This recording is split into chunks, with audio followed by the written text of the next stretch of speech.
This in the invocation and the pledge. Pastor Roberts. Our Father, we thank you so much for being able to gather here. We thank you for the town of Lake Placid, for the privilege we have of being members of this community, of enjoying the benefits that, Lord, you've blessed us with. We pray for your presence here. We do ask, as Solomon encouraged us, to pray for wisdom. But Lord, not only give us wisdom in how to use the wisdom.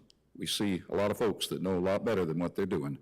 Keep our community safe. We pray for prosperity. It might be a great place to raise our families, and most of all, to love our country, to love our neighbors, and to sense the freedom that we've had, being able to pass that on to those that come after us. These things we pray in Christ's name. Amen. Amen. Attention, salute, pledge. I pledge allegiance to the flag of the United States of America and to the republic for which it stands, one nation, under God, indivisible, with liberty and justice for all. You may be seated. Pastor Roberts, thank you very much, sir. Okay, let's go ahead and we'll call the meeting to order. And Eva, let's do the roll call, please. Mayor Holbrook, Councilmember Royce, Here. Councilmember Wilson, Here. Councilmember Sapp, Councilmember Hayes. I guess I should have mentioned, obviously, I am not Mayor Holbrook. He's out of town. Councilman Sapp's out of town, so as Vice Mayor, I will chair the meeting tonight, but we do in fact have a quorum. So at this time, this is a special meeting in regards to the Town of Lake Placid's pickleball court project. I'll turn it over to you, Mr. Barber. Vice Mayor, it was our instruction from meetings past that my understanding is the pickleball courts were presented to RPAC. RPAC instructed us to apply for a FERDAP grant and then come back to them. What you see in front of you is that FERDAP grant application. We have to present and have a special meeting to talk about the topic in order for extra grant points. So that's what we're doing. We're here to talk about it and have your approval to submit this FERDAP application. Town Clerk, you have anything else to add? Nope, we're kind of having the meeting, and I've been on the phone twice with the state of Florida and make sure I'm understanding what the next steps are for us. Opening begins August 1st, it closes August 31st, but we're already starting to do preliminary and starting to get everything within the grant application worked on and completed. We're using the dollars that Phil, the costs that Phil had put forward. But so there's still a little more research to make sure that that's the exact number, but FERDAP will only pay top out at 200. So no matter what the final cost is, the max that you can get. Now, what we have to do is apply for a ready waiver to waive the 50-50 match, because the higher range of the grant application requires a 50-50 with a 50% match. But because we're in a ready rural economic area of Down Grand, we should be able to get that waiver without a problem. So based on what I've Mr. Wilson, are you helping shepherd this through? Is there anything you want to add? Other than the costs were based on approximately 8 months ago. So there may be a little variation either way on it. But these numbers are pretty close. I attended that particular RPAC meeting, and they all agreed it was a great project and they wanted to fund it. The biggest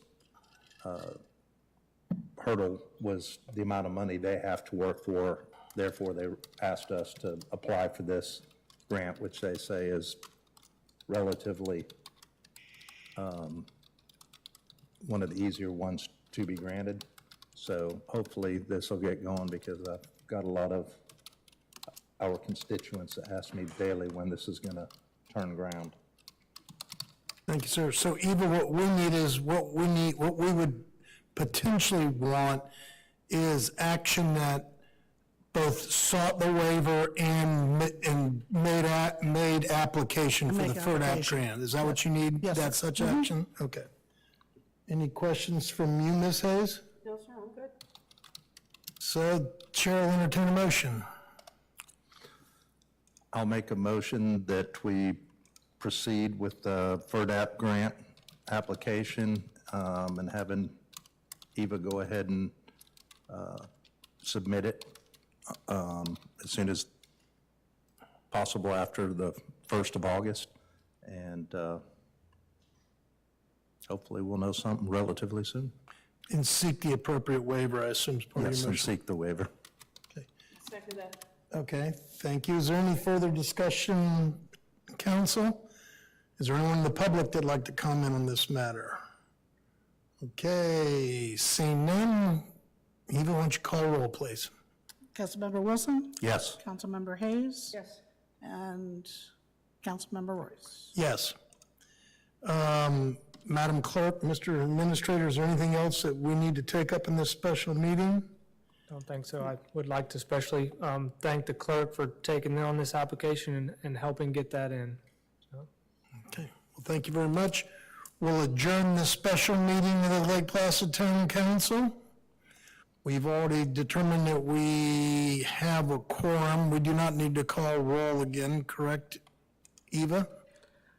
I believe we do. Okay, well, I'll tell you what, we'll call the regularly scheduled meeting of the Lake Placid Town Council order, and let's do roll call.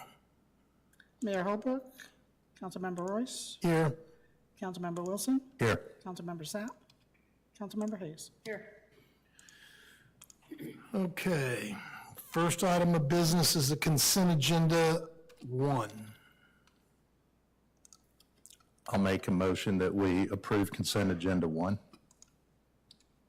Do we have a second? I'll second. Okay.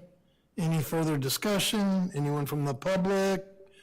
Hearing none, all in favor signify by, I'm sorry. Eva, forgot what meeting I was in. Councilmember Wilson? Yes. Councilmember Hayes? Yes. Councilmember Royce? Yes. The second item is consent agenda number 2. I'll make a motion, we approve consent agenda 2, monthly bill for Royce Supply. Is there a second? A second. Anything else from the council? Anyone from the public? Hearing none, Eva, if you'll call the roll. Councilmember Wilson? Yes. Councilmember Hayes? Yes. Councilmember Royce? I need to adjourn because that business belongs to a family member. I have filed the proper paperwork with the clerk. You meant to say abstain.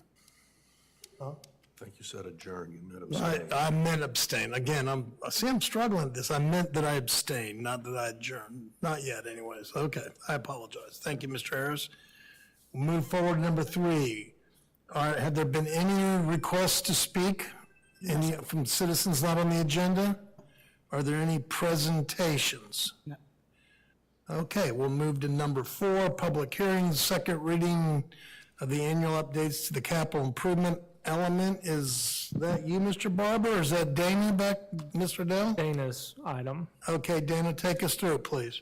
Good evening. Does this, just want to make sure this handheld mic works. You all can hear me? Okay.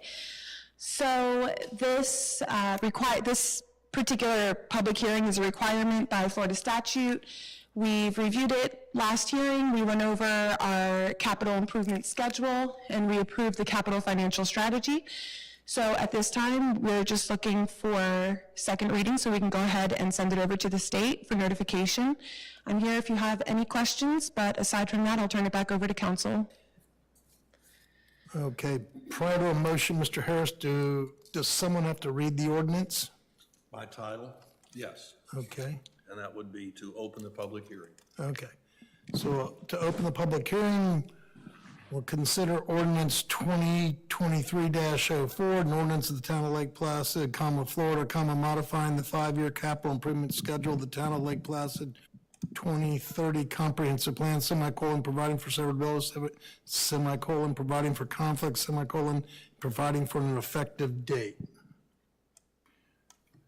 So is there anything from the council before we go to the public?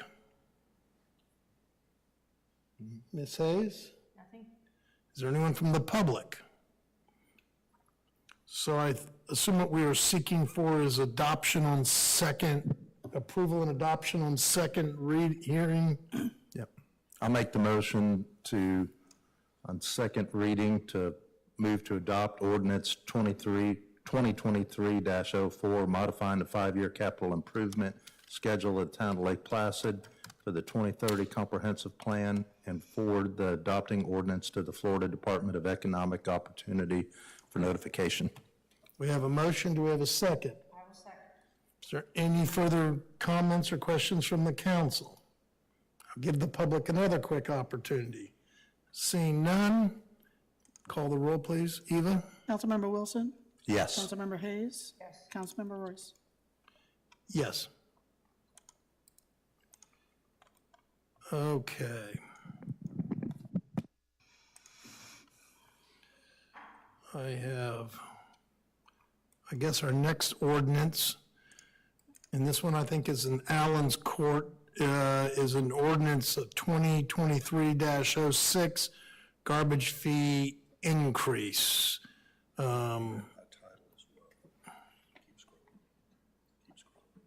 Okay, so ordinance 2023-06, an ordinance of the town of Lake Placid increasing the residential garbage collection fees from $220 to $250 per fiscal year, and increasing certain commercial garbage collection fees, comma, all by amending section 80-1, comma, 80-1.1, comma, 80-49, and 80-51, semicolon, all in chapter 80 of the town code, semicolon, and providing for an effective date. Alan, why don't you tell us what we're contemplating doing here, sir?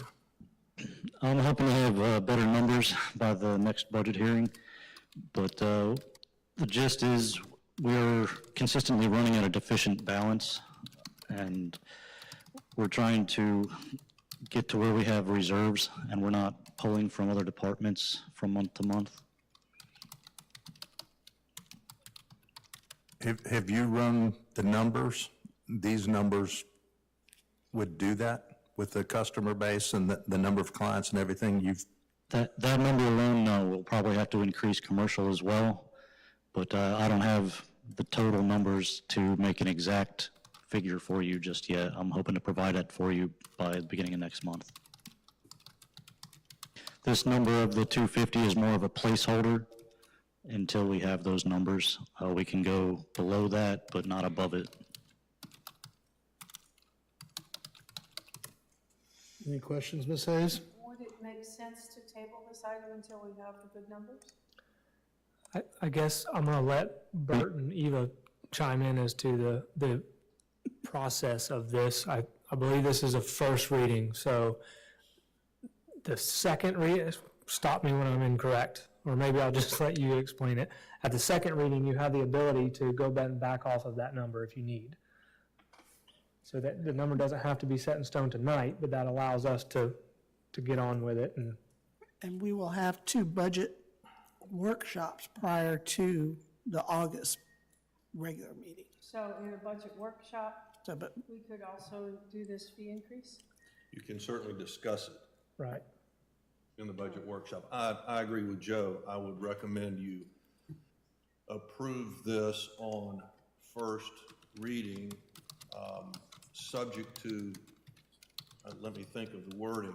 I thought we were looking at residential increase. I did not include specific commercial increase. So let's. Correct. Commercial, we can do any time of year. We only have a chance once a year for residential. So in this, you did mean for residential only? Correct. Okay. Then I would recommend you approve on first reading, and let's have the discussion in the budget hearings, and then by the time you get to second, we'll have the numbers precise. The 250 was put in by me as a placeholder. If the 250 is in there, if we see a need, can we go higher yet? No. Okay, is that Well, gonna be no, higher now? wait a minute. Yes, you can. The issue is this is a non-ad valorem assessment, and we've got to step through other hoops. Did you put the resolution in here as well, or just the ordinance? just the Just ordinance. the ordinance. excuse me. Bless you. We'll also be doing a resolution, or may be doing a stop, let me back up. To collect on your tax bill with other ad valorem assessments, we have to give the appraiser and collector certain notices well in advance so they can adjust the rolls accordingly. We did that a couple of years ago and included a range up to 250.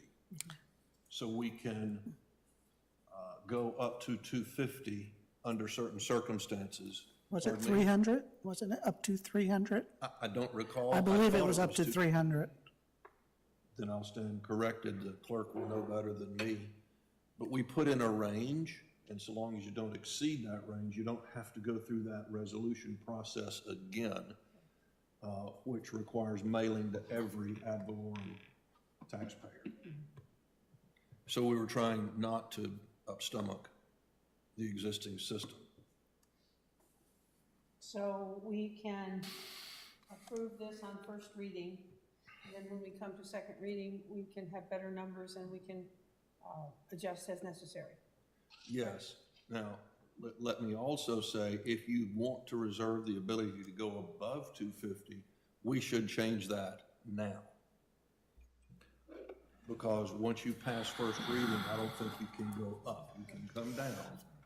So if anybody thinks, be it staff or council, that we need more than 250, let's talk about that tonight.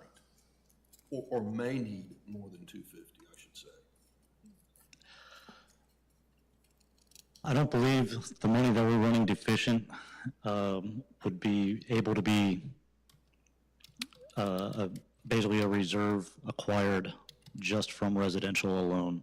So I don't believe there's a need to increase it higher, because prior to billing going out, we were about $29,000 deficient and running off of other departments. So even if you went that full amount or more, you're not going to get that much in revenue from, basically from residential collection. But if you do a commensurate, whatever that may mean, commercial increase, do you think that would cover? I believe it would help. I don't know that we'll be able to get the full amount. Alan, roughly how many residential customers do we have? Middle ground between 600 and 700. It's 640 something. So, I'm sorry, do the math for me, someone, $30 increase generates 20 grand, 18 grand? About 45,000 or $45 would get the 29. 640 times 30 is about $19,000. Yeah. So, I mean, it gets you, I mean, for lack of a better term, it gets you halfway past that deficit. Okay. Yeah, yes, sir. Have we always run in a deficit in that department? We have, It's you guys correct me when I'm wrong, it's a cash flow issue. There's really not enough of a cushion. So since Rachel uses a pooled cash system with, I think it's all of our general funds, right? They're able to cover it, but that account cannot stand alone, does not have enough of a reserve to not have to be pulling from other funds in order to make it. So we're just, even the reserve amount, I guess, would be up for debate, but it would be nice to have that account stand alone so that we're not having to borrow from our pooled cash from other funds. Has the account ever stood alone? Not to my knowledge. No. And that's the thing with most sanitation departments, they're just not able to charge enough to offset, and the capital expenditures on one garbage truck, as we just bought, is huge in itself, and then maintenance and everything else. But yeah, we're probably gonna have to look a little bit at commercial as well on this upcoming budget cycle. Garbage truck you're selling, or you just declared surplus? What do you think we'll get for that? Were you guys taking that to the auction? It would cost us about $600 to tow it to the auction, and then the last one that ran, we got about $4,000 for. This one hasn't run in over a year, and it's pretty severely dilapidated as far as rusted out body and unknown issues to the engine. So they'll buy it for scrap, probably, It's worth its weight in scrap. couple thousand. You may want to check with that directly, dealing with someone in scrap, because prices are pretty good right now.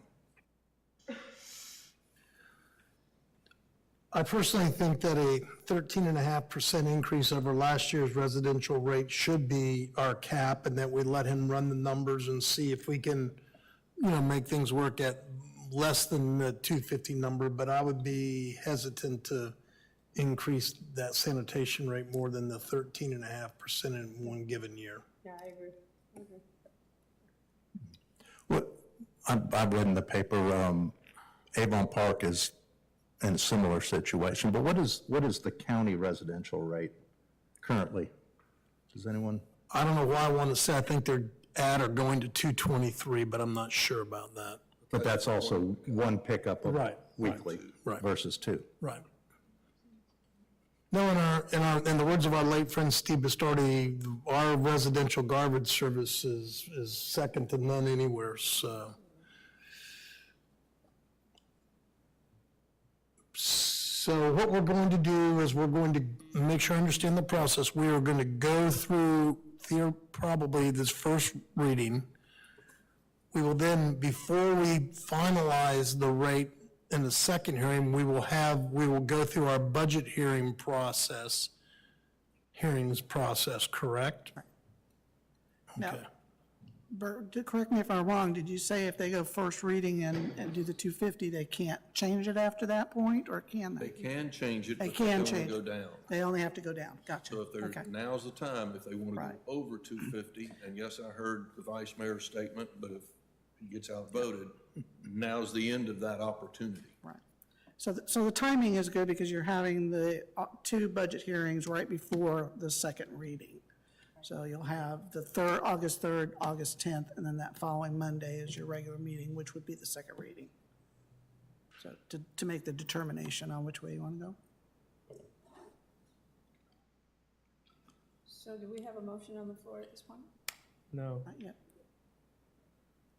So I would make a motion that we approve on first reading the ordinance as previously read. Ordinance 2023-06. That's correct. Second. Second. Is there any further discussion here? Anyone from the public? Seeing none, roll call, please, Eva. Councilmember Hayes? Yes. Councilmember Wilson? Yes. Councilmember Royce? Yes. Okay, we're in 5A, council members, there's nothing. 5B, under planning department.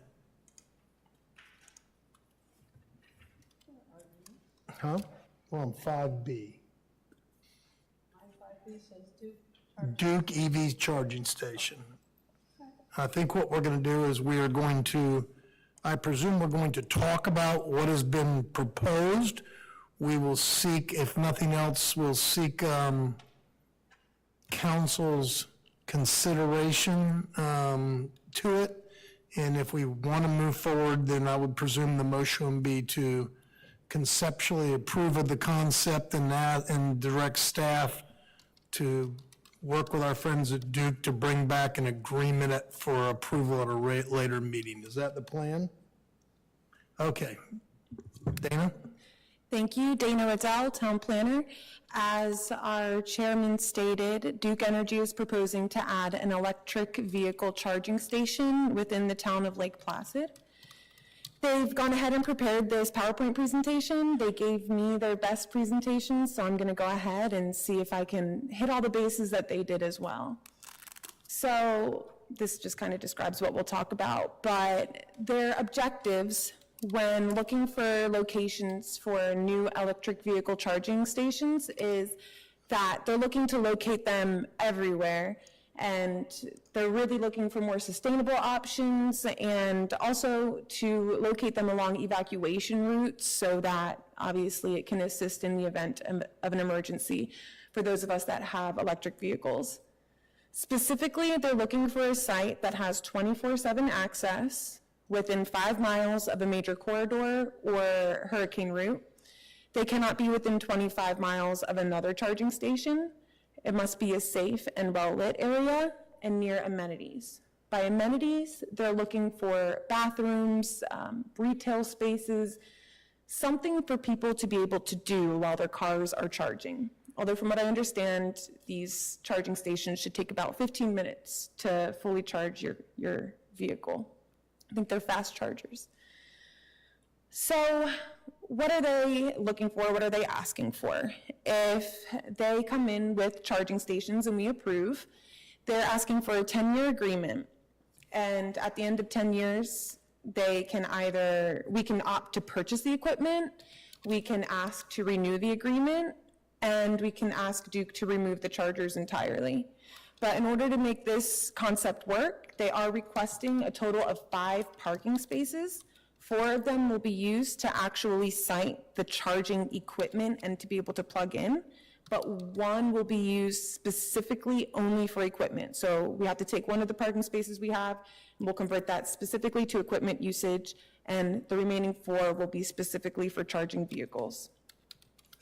Duke Energy will own and maintain the chargers, and they will separately meter the chargers. So they provided a timeline for us. We had our virtual meeting. We had a couple of them. And they say the next step is for us to approve the SHA, the site host agreement. That's what I've attached to our packets today. After that, there's a site walking process and an equipment package agreement. And then they basically proceed with my area of expertise, which would be permitting and actually getting it constructed. Now, the reason why tonight we're not asking for you to go ahead and just approve the site host agreement is because we're still working out some of the kinks. So you will have seen what Duke proposed to us, and then I also included in the package what our town attorney has amended. I forwarded that to Duke. I just haven't heard back yet, so we're still in the midst of working out the legalities. So today, as the chair was saying, I just wanted to get a consensus, show you the sites that we're looking at, get a conceptual approval so we can let Duke know, hey, yes, this is something we want to move forward with. And all of town council is on board with that site, or maybe we have to pick a different site. But I'll go ahead and show you, so they also had some other requirements, being close to a particular type of power line, close enough to a building, and enough space for their equipment. And so later on, like I mentioned, they're gonna come in with an equipment package. This is what the equipment package would look like. This is what I was referring to when we say we have 2 chargers. Each charger can charge 2 vehicles. So that takes up 4 spaces.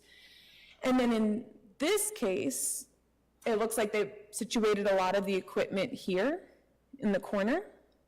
But they also had to use some striping to allow equipment here in the middle. But they provided us another example as well, and you can see they have the 4 spaces plus the equipment off to the side. At Stewart Park, there is already an equipment pad similar to this in the northeast corner, and it is next to the power lines that they wanted to be close to. At Stewart Park, we have public bathrooms. If we need more lighting, I was told today that there could be, potentially more lighting could be used in the area, so that's something, from what I understand, is cheap enough for us as a town to make sure is there if the lights aren't currently functioning. But that's what we're proposing now, is to locate the potential charging station on the northeast corner of Stewart Park, because we believe that it meets all the requirements that Duke is looking for, and we also believe that it would be a suitable location for the town, as it's always available except for those 2 days a year, not 2 days, 2 events of the year. And they're aware of that. They know about the Arts and Crafts Festival and the Caladian Festival, and they know that those are some pretty major events for us. So they're willing to work with us regarding the location of the charging stations there. But that's really the information that they've relayed to us so far, and I'd love to hear any feedback that council may have about our proposed location or the project in general. Questions, Ms. Hayes? I realize that there's only 2 events in the year that would, interrupt this situation. But I'm also knowing that on those 2 events, we run pretty tight with vendors and vendor space. And it appears to me that this is going to take up some needed vendor space. Would we be able to utilize that? Probably not. I don't quite know what the situation would be there, but I'm not too tickled to have it in that particular location. I understand the amenity situation, the bathrooms are right there. There aren't any stores open where anyone could get a soda or a snack, most of the time right there. But so I'm not tickled with the site. Mr. Wilson? At one time, wasn't it proposed for the north side of the county property? The health department? So as part of this, we looked at multiple spots. That was one, and then the town, D.D. Stidham also gave the town that spot behind the old drugstore. If you remember, there's a parking lot back there as well. What parking lot? I'm sorry. I guess it's whatever the fitness is, the old drugstore. Yeah, D.D. Stidham gave that parking lot to the town a while back. It's paved now, so like, I think those were 3, and then Town Hall here was also a potential location. So that's kind of the 4 locations like staff identified, and Duke liked the one at Stewart Park the most because the bathroom, at least close to walking and stores and shops and that sort of thing. So the bathroom kind of drove a lot of that, at least for them. I don't think they said no to the other sites. So I think it's absolutely, this is why we're bringing it to you guys to discuss the options. I think the second option that they liked, if for some reason Stewart Park wasn't an option, would have been Town Hall, because they're aware that, we have bathrooms Monday through Friday, but they located the gas station across the street and the hospital across the way, and they felt like those are also, those lend to being good areas for something like this. And they are specifically asking that it be on town property so that they can work directly with us. So that also kind of limited our scope. Did you have any thoughts on the town property, perhaps? I would prefer to see it on town property. We're trying to make an effort to put everything in one place by putting police department up here, we have town hall up here, we have senator, representative offices here. It seems to me like having the charging station would make sense. Yes, bathrooms would be across a pretty busy highway, but it also provides for a snack or soda or something like that. So I would certainly prefer that to Stewart Park. I just don't think that's the right place for it at all. Okay. I guess I'm going to respectfully disagree in the sense that I think about it in terms of as we have more and more folks come from coastal communities, the number of electric vehicles is certainly going to increase. And I guess I view Stewart Park as a very central location where someone would go there, park their car, get out, go have lunch, shop, and there are any number of places within a 2 or 3 block walk from there.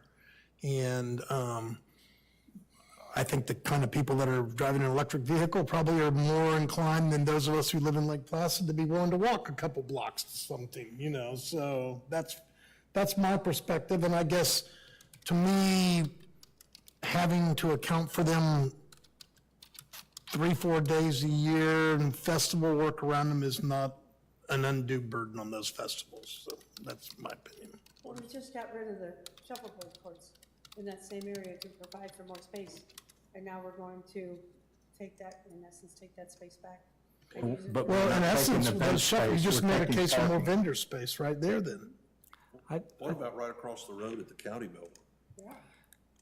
Well, I think during events, Duke would not be opposed to us not I mean, the parking there can be used for events. It would just be where the chargers are. So there'd probably be a little strip and a little equipment pad we wouldn't be able to use. But I think we could repurpose those parking spots during an event to be for vendors or whoever. There just won't be any EV parking available during the events.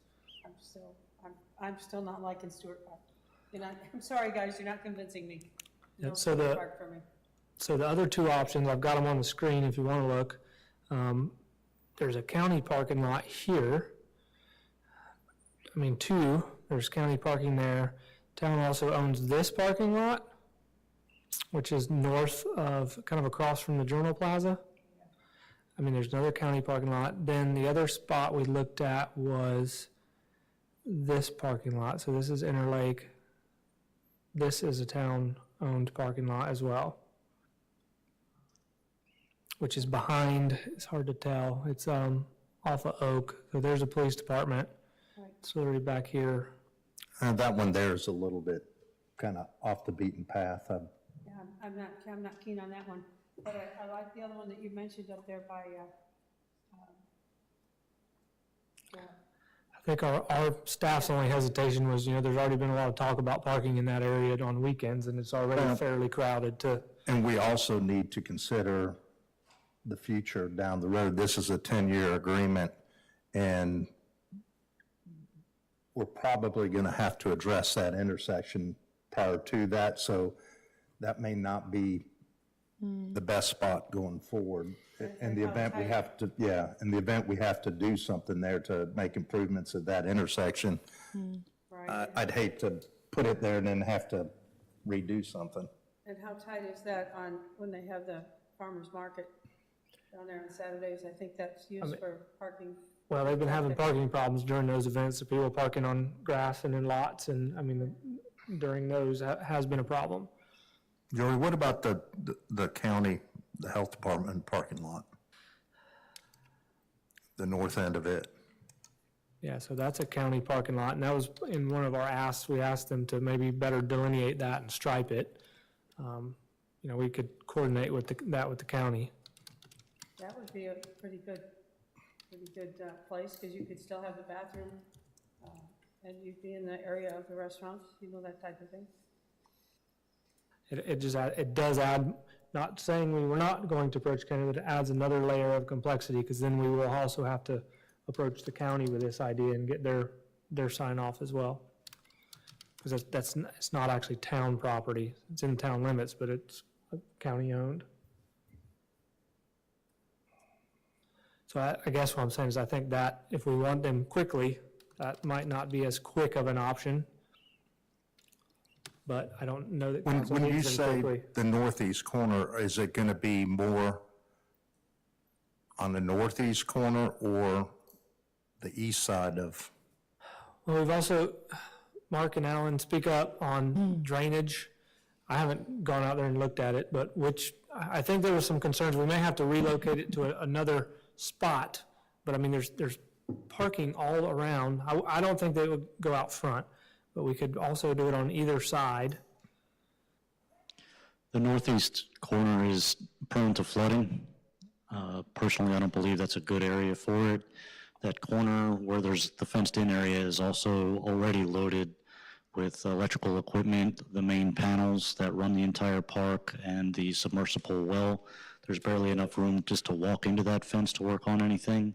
So you would have to increase that fence if it was to be fenced in, or give up more land on top of all the irrigation, solenoid boxes, everything else.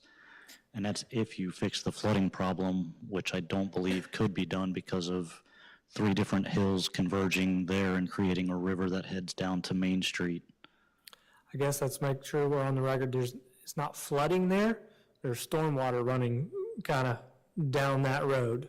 Right. But it's a concern for those parking spots. You don't want people, electric vehicles, having more stormwater than usual there. Yeah, Well during grounded if they. Yeah, there's, wear your tinfoil hat. It sounds to me like that parking lot behind Caulfield's would be a little bit of a better option. And again, like Duke has some input on that also. I don't think that, they did not say no to that, did they? They didn't say no, they just didn't seem jazzed. Yeah, I mean, Yeah, that's right, right on that Location hill. of the I don't know what bathroom. happens Yeah. in the That's only parking a lot, block but I know away. we've had to address storm drain and that. That's true. It's not significantly that much further away. Do we have lighting around there? I think maybe that was it. At night, it gets really dark. We could add lights there. There is not much lighting there. But there are streetlights you could add to it. There's streetlights in that area. Duke should be able to solve the lighting issue, I would think. and Yeah, from that's a talking to good them, I think they were thinking about what are people gonna do while they're sitting charging their cars. So they were attracted to the park, because you can sit on a bench and wait, and it's somewhere nice. And I'm not advocating for either way, I'm just telling you why I think they really liked the park. Still a block away. But we can always propose that to them and see what they say. You guys let us know what you want us to propose to them, I guess, and that's why we're bringing it, Dana's brought it to you tonight. I would propose we table this item and give them some other options, because I think we have some concerns about the Stewart Park option. Just to circle back, was the rest of council okay with Town Hall or the Government Center potentially being the location if we select an alternative from Stewart Park? Because it does seem like that one seemed to tick a lot of Duke's boxes, and I think we did get some decent feedback. So if we select a different site with Town Hall, is that still on the table as well? It would be for me. It would be for me, but it kind of keeps people from the downtown from stopping in to learn and explore the town as they're passing through. You'd have that opportunity to do that. I'm not unopposed to Stewart Park. I mean, 4 or 5 spots, 99% of the year, there's plenty of parking there. It's just the 2 festival times of the year. I think that is, with the fact that the bathroom's there, definitely I would not site it on the south side, give up those premium spots, but maybe look, on the west side of the property On the possibly. east or the west, depending on, I remember the water comes down this way and around. I don't remember if it's on the Dana, west didn't you side. say there was a distance away that the stations could be from the transformer? Yeah, so I did ask them if the transformer has to be directly adjacent to the site. Ideally it is, but I was thinking that if we are having stormwater running off in the northeast corner, that maybe the northwest corner would be an alternative, and that they could still run that equipment pad to the existing one in the northeast corner of the park. Kind of runs down, and then it runs down here and converges and goes across. So I think the west side, right? Probably the west side would be the best. It definitely has the least corner. Yeah, Okay. I think they could make that work, either way.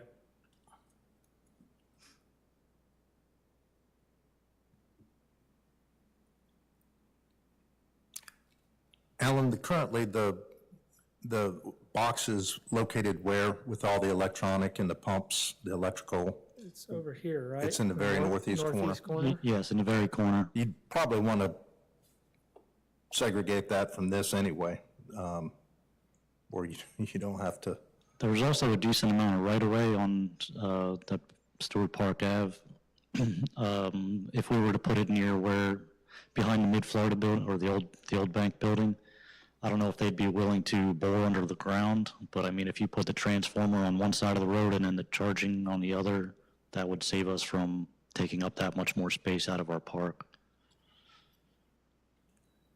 Plus, if they were directly in that corner, I mean, you'd be within 30 feet of a stop sign, which isn't good either. Yeah.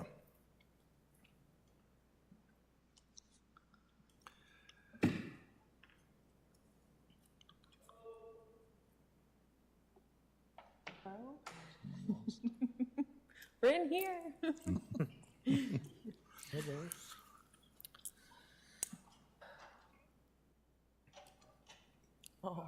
So we're not voting to approve anything necessarily, just trying to give our opinions.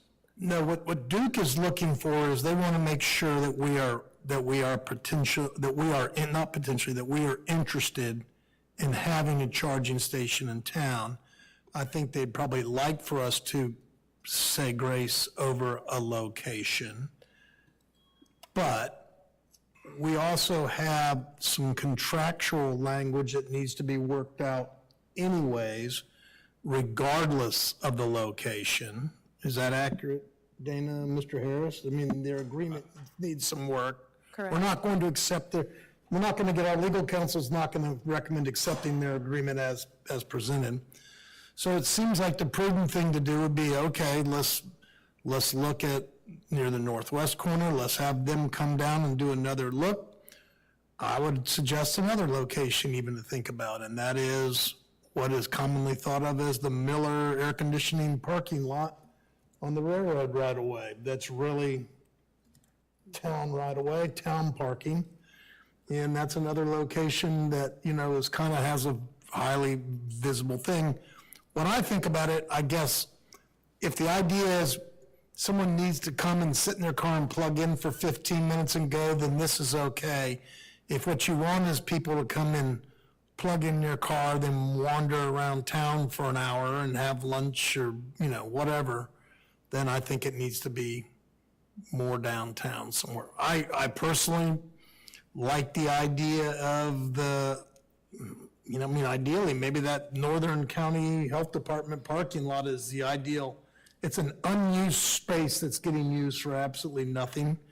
And so perhaps we ought to, broach the conversation with the county and see if the county's interested, then we get out of dealing with them and we let the county cut the deal with them and It's still in the town. and it's in the town. And so, maybe that's the real winner is that parking lot right there, which is very central, so. I would be in favor of that. It has a lot more available parking. Right. Continuously. It's in a central location to the restrooms and. Near the police or sheriff's annex, Yep. and so maybe that should be our thing, is to direct them to Highlands County and say, we think the best location is on Highlands County property. Okay. That sounds like With a letter or some kind of support from the council to the county, expressing that we feel this is a good project, and in lieu of all our parking issues and everything else, that would serve as a good location. We'll probably tie that into the conversation about the letter we asked in the intersection, because that was one of the areas we asked them to restripe, look at. So I think we'll approach them with the idea, and if it gets to the point where we need a letter of support, we'll probably let you know. Okay. I think maybe that'd be a good thing, just to approach them and just kind of, I'm gonna use the word repurpose that entire parking lot, put that there, restripe it, Yep. And it's highly visible. right. okay. Does that get us where we need to go? I think Dana? so. I know we're not moving as fast as Duke, but I think I think there's a clear consensus to report back to Ms. Dodd and others that we would certainly like to see it happen in downtown Lake Placid. We just need to explore a couple of other options. Agreed. Absolutely. I'll go ahead and bring that information back to Ms. Dodd, and Joe and I will work on coordinating with the county. Thank you. Thank you. Thank you. Thanks, Dana. Okay. Town attorney, do you have anything at this time till we move on? No. Okay, we'll move to the interim town administrator. Mr. Barber, let's start with item number 1, ARPA funds in regards to the Lake Placid Police Department. Vice Mayor, as instructed at last council meeting, I have negotiated with our library of consultants, and I've presented to you tonight what I feel is, after my negotiation with consultants, this would be my recommendation if council wants to proceed with design and permitting of a police station here on this town council parcel. Cool and Cobb submitted a proposal totaling $74,000 to provide the design and permitting for the police station here. And I see Mr. Cool in the audience if there is any questions of him. Their proposal is attached, so that would be the next step, is council would have to approve expenditure of those funds on design and permitting to get that process started. I have a question. I just want to make sure I understand the numbers. Mr. Cool, is the total project proposed services a total of $74,000? Because as I read this, there's a whole bunch of items 1 through 6, or 1 through whatever that is, 6, and then when you get to item 7, there's $12,000 a month for 6 months of construction. That alone would be $72,000. So I just want to make sure that the entire project was a total of $74,000.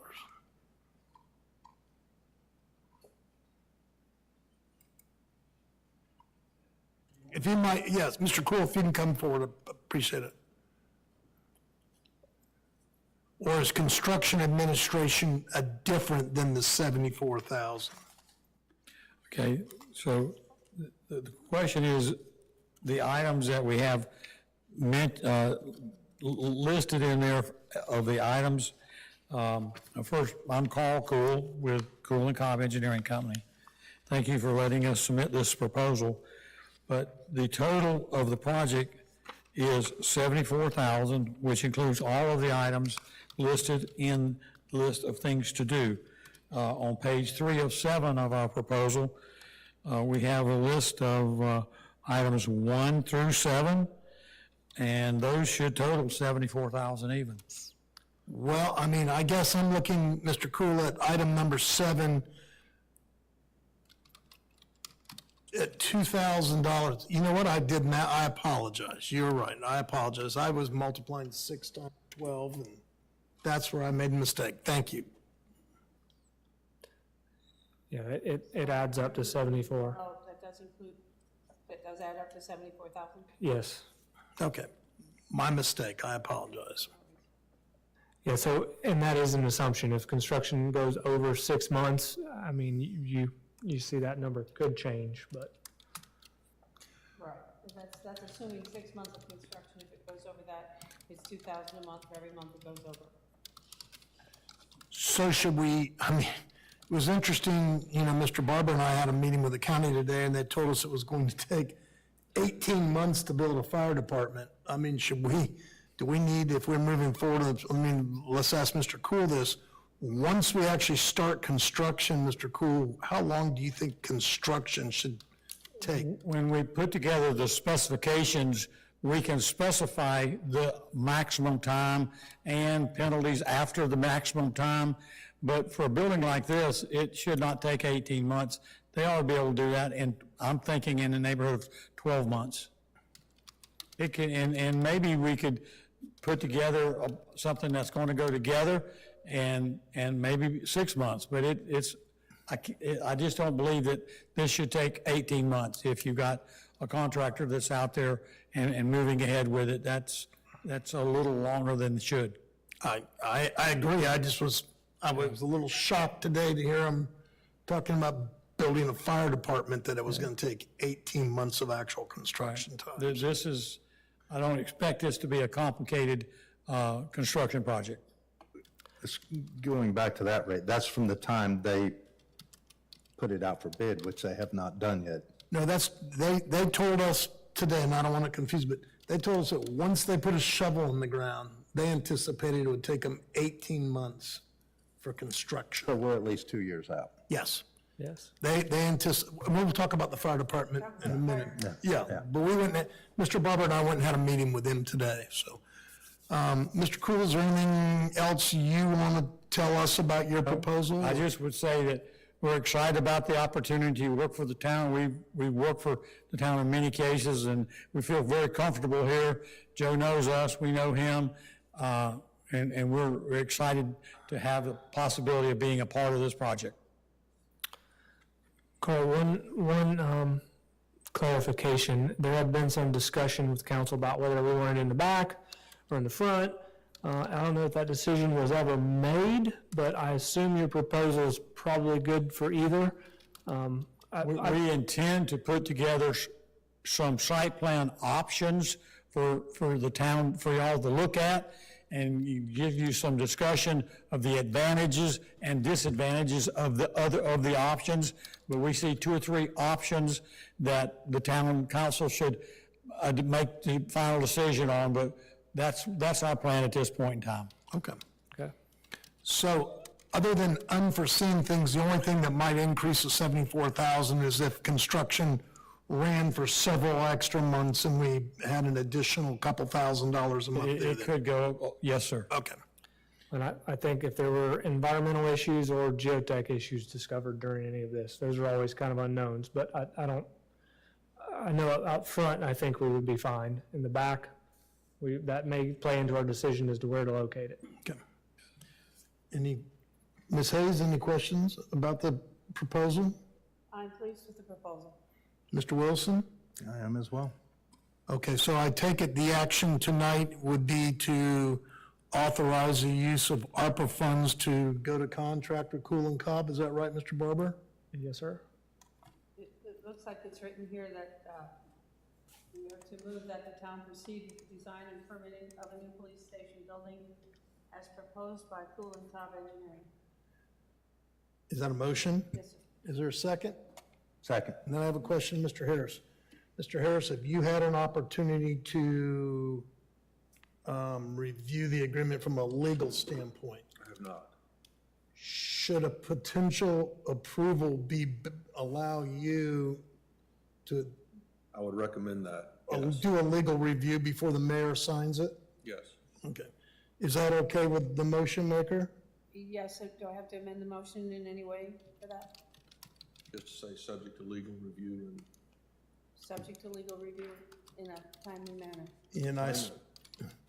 And I assume your motion, Ms. Hayes, was to authorize the mayor to sign the agreement after legal review, correct? That's correct. You I'll comfortable amend with my this? Okay, second. okay. Is there anyone in the public that would like to comment on it? Okay. Seeing none, roll call. Eva, please. Councilmember Hayes, Yes. Councilmember Wilson, Yes. Councilmember Royce. Yes. Thank you very Mr. much. Cool, thank you for your willingness to work with us. Sir? Thank you for your willingness to work with us. Yes, sir. Thank you. We'll look forward to working together on this project. Thank you very much. Okay, I guess we are on item 2, town administrator job description salary comparisons. Mr. Barber. I'm going to turn this over to Eva and Rachel, who prepared this per council's instruction last meeting. And I assume this is based on the fact that come the August meeting, a couple of things will potentially happen. We may decide, regardless of what Mr. Barber tells us, to open the job up for publication. We'll also hear at that time from Mr. Barber whether he's interested in the job long-term, but one way or the other, we're going to need a job description and set a salary or salary range. So that's the purpose of this, correct, Eva? Yes. Okay. Turn it over to you, ladies. So on the job description, I took the resolution and mirrored the same kind of wording, took some other city manager job descriptions and incorporated.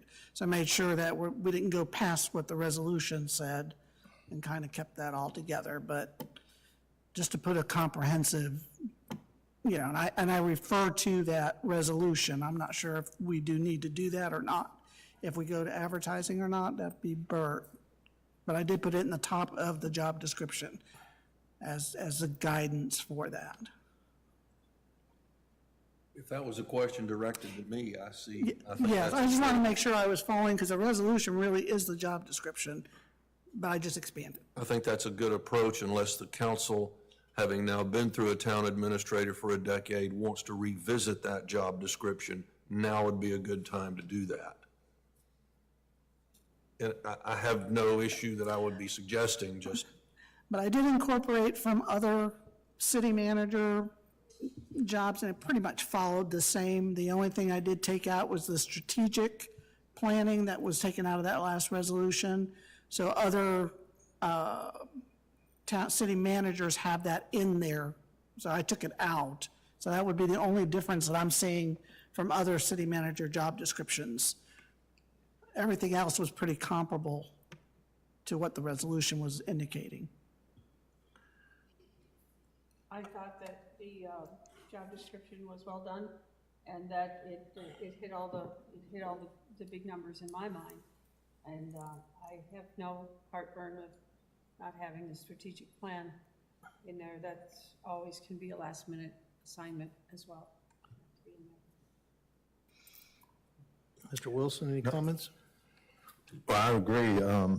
It's pretty well done, Eva. You all did a good job putting this together. It's very in-depth.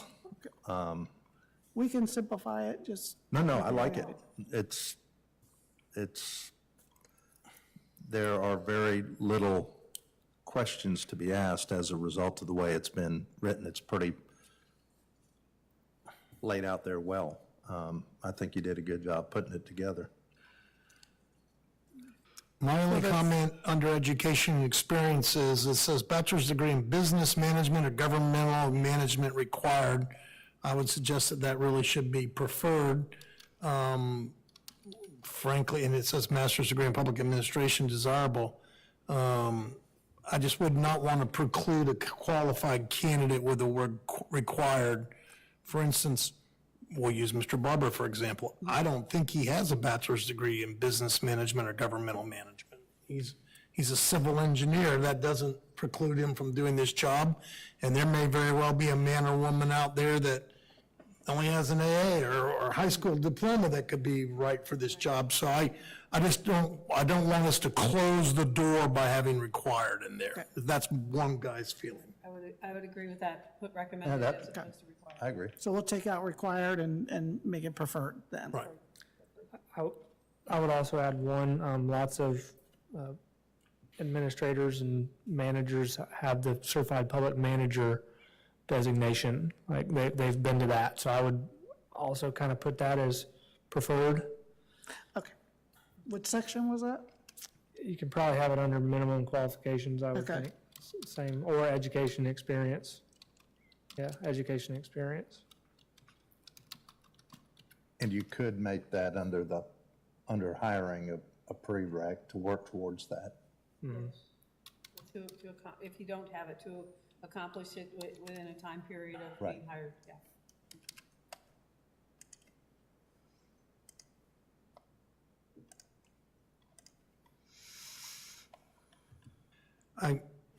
Any other comments before I ask another question or two, Mr. Wilton? So, is it, somewhere in here, does it say that this position, or maybe it's not, Mr. Harris, does it say very clearly that this position is solely at the discretion of the mayor or not? I thought it did in the very front, very top. And then under terms of employment, it says, per the charter of the town, a Lake Placid administrator shall be appointed indefinitely and may be removed at the pleasure of the council. I don't understand indefinitely, but Well, I don't think that's an appropriate statement. Keep in mind, we are not a town administrator community in our charter. That requires an agreement by the mayor and council. The mayor is the CEO. He has to delegate some of his powers. So I think the mayor could terminate, and the council has to consent to appointment. So the council is involved in that as well. So exceeding the terms of office troubles me. I don't think one mayor can commit the next, and I question whether one council can commit the next. That was always one of the problems that Bert and Phil kind of wrestled with as to whether and how long we could commit to employment, which led Phil to say, you know, if it doesn't work out, I still want to be police chief, and he kept his toe in that door initially. So we're operating on a modified town administrator concept by agreement of the government, the mayor and council. You certainly have the discretion to do, but I don't think you can bind a successive mayor, and any contract would need to call out those issues and limitations. That's what I just want to be very clear in, that we have been so far fortunate in that Mr. Williams was willing to take the position under that set of conditions. Mr. Barber's been willing to take that position for the last several months under those conditions. But it seems it is not what I do not perceive to be the norm of how the people that are generally in this line of work, they negotiate a contract and it talks about what happens if there's a separation and blah, blah, blah. And I just want to make sure that given the unique situation we're in, without a charter change, that we're just very clear in this with someone, and we may, I mean, I don't know whether it would cause us, it'd be a limiting pool factor, contract-wise, but all the things Mr. Harris has said, it seems like it's gonna be a weird contract to negotiate with somebody. Yeah, if I can just provide my input on the subject, I think it probably would limit the applicant pool if they fully understand that, especially someone new not knowing anything about this council. That would make them nervous in applying for this position. Just my opinion. I know I don't know if there's anything you can do without a charter change, but just keep that in mind. I think, we will have to be upfront with applicants and let them know how the job is laid out. That's true. The flip side of that is this has been a pretty good organization to work for. I've been here, haven't been fired in 30 years. Our last administrator hadn't been fired, he resigned. And the council and the mayor have actually gotten along very well. That doesn't always happen in communities. And I like the ability of discharging somebody serving the community at the pleasure of the council. That kind of keeps the scales balanced and doesn't give an employee extra leverage. Keeps me saying yes, ma'am, and yes, sir. And I'm sure it would any other employee. No other employee in this room has that kind of leverage that a lot of these administrators get. I don't like it. You're right, it will limit the pool. I totally agree. And I'm not even arguing that, I'm just arguing, I just want to make the point that I think it's incumbent upon us To be clear. You're and have it absolutely right. in language. And I apologize that I have, my link wouldn't open up. I have not read this, and maybe it is clear, but I just want to make sure it's very clear so that one day either Mr. Barber or some other man or woman knows what they are signing up for. And if we're an at-will thing and that's it, and someone may say, hey, I'll do it, but, I'm taking a little more risk, I want a little more money for doing that or whatever. I don't know, so, okay. As we're fine, are you asking us to approve this job description tonight, or are we just wordsmithing it, seeking consensus? Wordsmithing it, under the Okay. terms of employment, there is this section that does say, administrator shall be appointed indefinitely. We take that word out indefinitely. We'll have to Yeah, work that on word doesn't need to be in there. Yeah, think we and need may to- be removed at the pleasure of council. I So think we need to we truth it up leave- with the ordinance. The resolution, yeah. Resolution. I think this is a very good start, though, because we started from zero. I think this is a very good start, and we just need to clear up the things. I agree with what Mr. Royce is saying over there, that it has to be very clear, and the line of reporting needs to be very clear, and term of employment would also need to be clear. Okay, and now, Rachel, let's move on. I think we got that figured out. Let's move on to the second part of that in regards to the compensation levels. So the second part is for the salary. So kind of reached out to us, a couple salary studies that was already done to kind of figure out where they was at and how that they was formulated.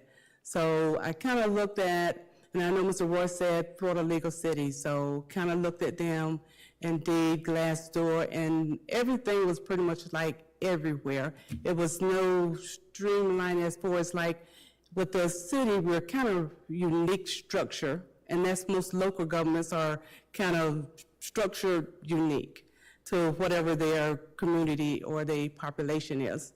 So kind of lean towards, so instead of going this route, as far as looking at what they did with the salary studies, and kind of went a different direction. So the state of Florida with the opera, they kind of define what local government sells, and they define them as a non-entitlement unit, which is basically your 50,000 population or below. So it's sort of like, where's this town at within that category, and how do we fit to other governments?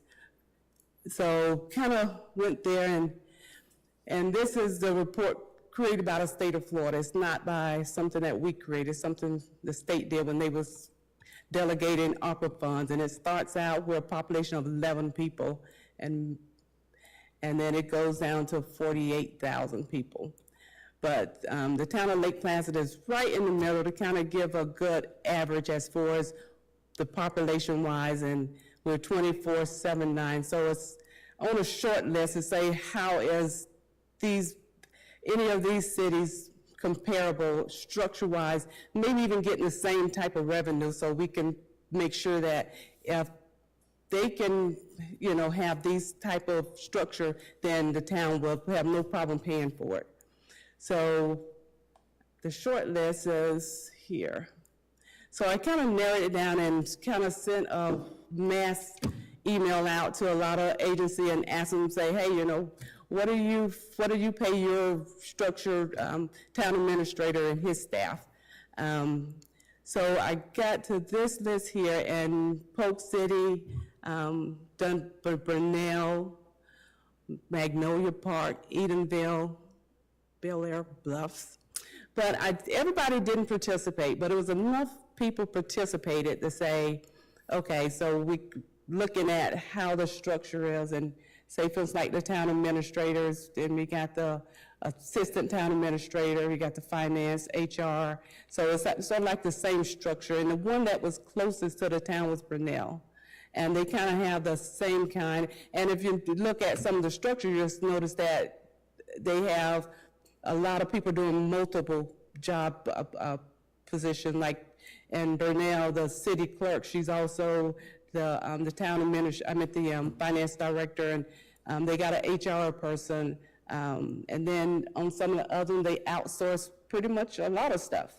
So it's sort of like trying to find that one that kind of fits the town, and how would you pull a salary out of the collective of all these agencies.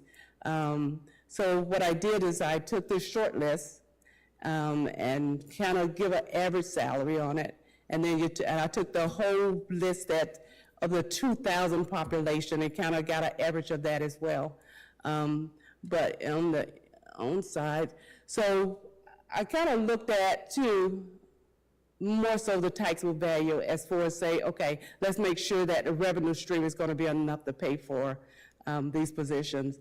And so most of the millage rates on these is above 6, and you got 2 below 6 mills, but they're right about around the same taxable value. So here I'm thinking that we're still thinking about the same structure, the same revenue stream, plus or minus. Some probably creative, and just like this last one here, I guess they got a creative revenue stream. They have a 1.48 mil. And then even the one got a 9 millage rate there, so, and a $204 million taxable value. So, like I said, I took the short list and got an average, and I took the total list and got an average. So somewhere in between that is what the rate for this municipality. And I was kind of, surprised that it was more. Now, if I would've went with the Florida League of Cities or with the one that the city of Sebring did, the amounts are even higher. So I was just surprised that the salaries went down. Make sure. Town administrative assistant, building code.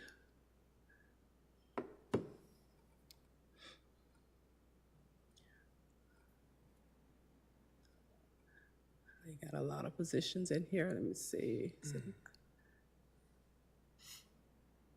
There you go. So this is the one where the city of Sebring came up with City of Okeechobee, City of Avon Park, Sunny Lake districts, and they came up with I went on the high end of them. But I thought more so the other list would be comparable to what the town is on this one. So we have a maximum, minimum. And I think I read recently that Sun Lake, they're paying 120, 125 to their new administrator. I think Avon Park's similar, and I think what you just showed was Sebring was in the 113, 125 range or something like that, is that right? Right. 107, is that what it is? 107 to 113. 113.5. I mean, I guess, do you have any comments, Ms. Hayes? Mr. Wilson? I mean, it seems like kind of where we're at with Mr. Barber then is certainly, at the current time, is within the range, is certainly not excessive, or, I mean, could be high, a little bit high, but it's certainly within the range of what you found for similar communities, right? Correct. Okay. Because the salary was all over the board. They was not based on experience, they wasn't based on education. It wasn't really having a basis on it. So it's sort of like taking I went by the structure and the taxable value as more so as looking for the salary basis than pulling the number out of the sky. Okay. Well, thank you. Is there anything else, or that you want? That pretty much sums it up. Well, thank you for that work, and I guess next month, Mr. Barber, I assume we're going to have an agenda item that's going to be, how do we want to proceed in regards to the town administrator? Isn't that what we determined back when you were named in May or June? I believe so. Okay. And at that meeting, you will be prepared to say, hey, guys, I'd like to keep this job, guys, I don't want this job. And then we'll also say, regardless of what he says, we do want to advertise it or we don't want to You advertise it. don't get to not want this job. Huh? You don't get to not want this job. Right. Okay. No pressure.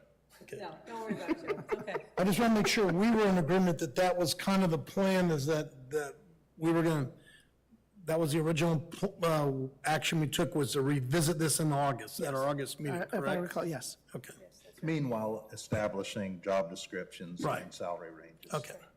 Well, and just to add to the discussion, remind everybody, my engineering work I'm doing for the town, the grant is paying most of that salary.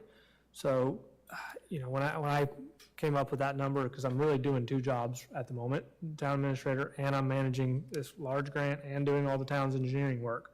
So if we proceed, we also probably need to have a conversation as to, if I'm going to continue trying to do that and see how it goes. I think it'll be a little bit difficult when we get into construction phase on some of these projects. I'd probably tell you I could probably do it until we hit construction phase, and I'm going to be out in the field a lot. So that's something for you to think of. I don't need any answers or food for thought. So I think that's a good point, Joe, and I think that my question to you would be, at that point, which is down the road some, but at that point, do you envision maybe hiring an engineer and allowing you to stay a little more concerned with the town administrator and hiring an engineer to handle the construction in the field? Is that an option as well? I think that's a possibility at council's direction, so. Any comments, Mr. Wilson? I mean, my other thought is we may also want our staff to have a conversation. The other side of that is kind of reallocating the duties of the administrator in the sense of, do we ask department heads to take on a little more here or there? Do we ask the town clerk to take some of those functions that we kind of put under the administrator? Because for years, basically, the town clerk served as the de facto administrator, you know.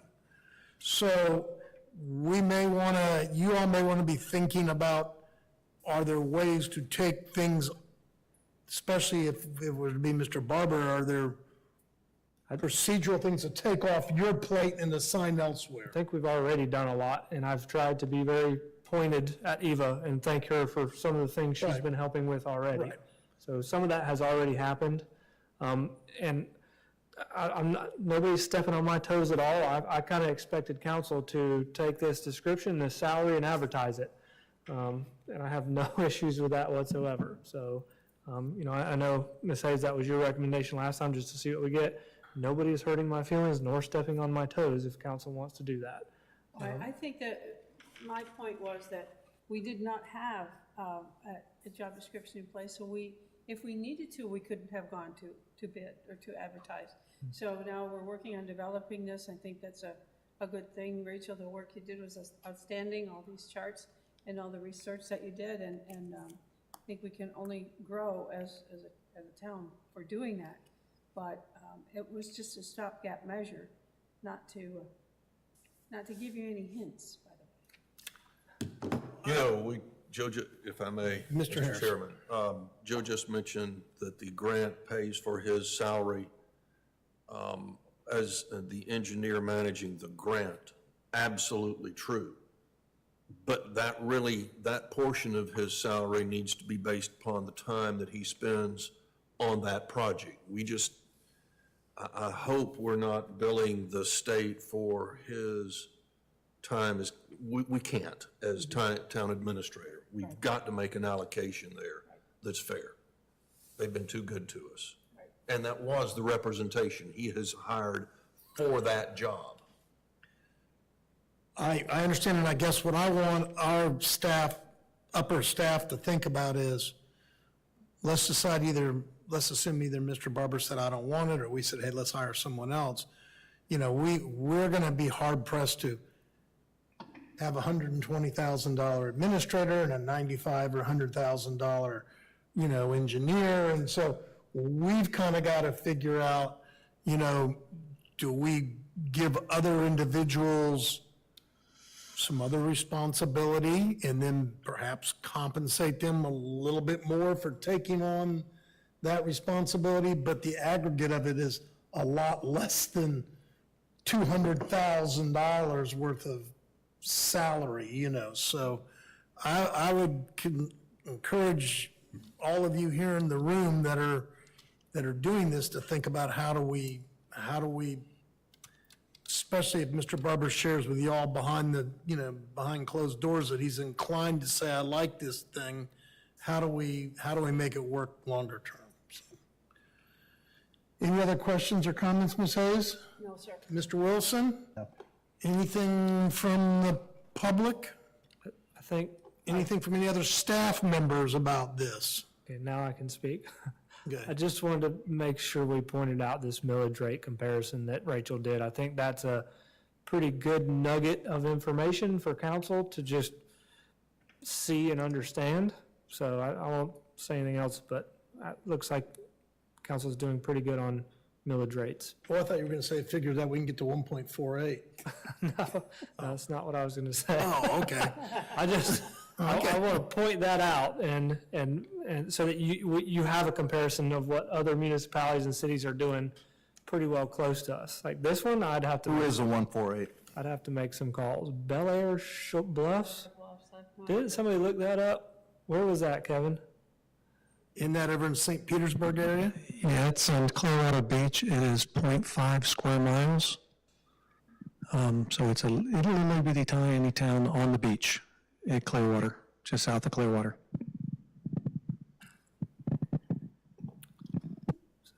Anyways, I just wanted to make sure we pointed that out on some of these millage rates. If you get a chance, look at those, and I think Who's the 9? Apalachicola? 9 is Now, I Apalachicola. kind of know why that is. Yeah. Charlie and I have spent some time in Apalachicola.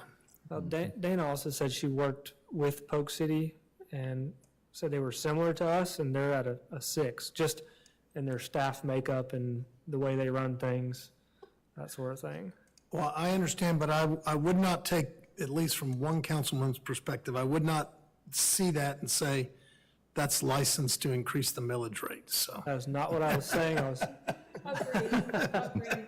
Agreed. I was trying to point out to council, I think our council has done a good job compared to some other cities. And I, you know what, I want to give long-term credit to past councils and folks like Clerk Tuck and others that for years and years, and, you know, the reality for many, many years is Clerk Tuck and Mr. Harris and a couple people kind of did all this stuff, and we were able to build up nice reserves and do things, and that kind of goes back to my point about I would encourage our senior staff, the 7 or 8 main players, to figure out, okay, how do I take on this or take this off of the administrator's plate, and we provide hopefully maybe a little tab more compensation to everyone who's willing to take on some more responsibility, and it's mutually beneficial. Be my thought. Okay. Anything else, Mr. Barber? I think it's for that agenda item. Okay, so we are to, Rachel, I guess, on the proposed millage rate. Eva, I believe Eva prepared Oh, this is one. Eva taking that? Okay, I'm sorry. Yes. So I gave you 2 calculations based on the information from the county. Sometimes their numbers change, but shouldn't be any kind of affecting any of this. So I calculated on the current millage rate at 3.15. You'll see without the CRA, that's 887. And then your CRA, property values definitely went up because you can see how much your CRA popped up in there. That's all coming from the county, that CRA fund for 171,000. So the rollback rate at 2.31, and you can see the difference there. And that's about where we sit. We're looking for tonight just to decide what your proposed millage, so we can start the budget process. Whatever millage you pick, you can't go higher, but you can go lower. So if you wanted to remain 3.15, staff will do their budget based on that. And years past, you've reduced it by some at the end. So, if I might, members of council, Rachel, tell me, I apologize, I should be able to do this math. If we were to lower the millage rate from 3.15 to 3.1, what does that cost us in revenue generation? I think about 18,000. Okay. Right. Okay, I'll open it up to council members. Any thoughts, Ms. Hayes? I would think we would be better served to leave it at 3.15 at this point, go through the budget process, and then we can always go down, but we can't go up. So it would be my opinion that we should stay at 3.15 at this point. Mr. Wilson? Care to make that into motion? I will make that a motion that we Second. keep the current millage rate at 3.15. Okay. Any further discussion up here? Any comment, there is no public, any comments from staff? Does that give staff, I mean, I take it that the difference between a 3.15 and a rollback rate of 2.31 means we had a very significant ad valorem valuation increase. I know in the county it was 12%. It looks like it's even more than that for the town of Lake Placid. Is staff comfortable at staff comfortable at advertising 3.15?